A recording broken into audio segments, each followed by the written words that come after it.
Culture is a set of assumptions created by a group to deal with problems of external adaptation. By external adaptation, all I mean is threats from the environment. A really classic example of this is dietary restriction. So a lot of cultures have dietary restrictions where you're not allowed to eat this, or you're not allowed to eat that. In Jewish culture, you're not allowed to eat pork, right?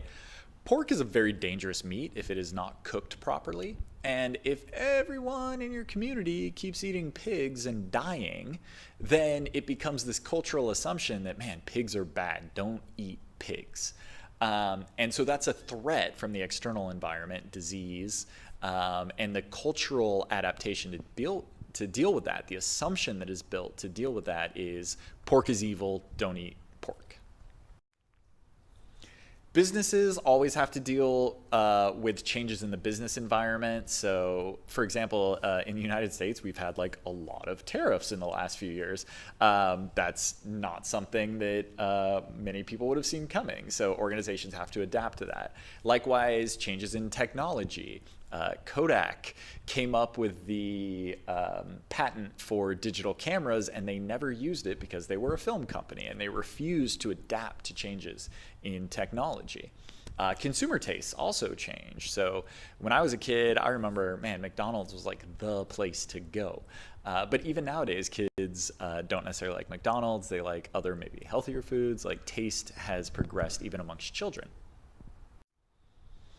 So culture is a set of assumptions created by a group to deal with problems of external adaptation and internal integration. Internal integration is about how people within the group interact with each other. A really potent example of this is how controversial the idea of gay marriage was 10, 15 years ago in the United States. People were like very vitriolic about it.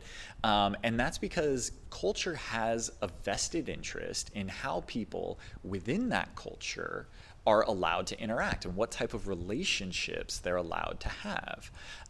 And many people wanted to see that change. And initially there were many people who didn't, that said no, that people of the same sex should not be allowed to interact, to have that type of relationship that we have for heterosexual couples.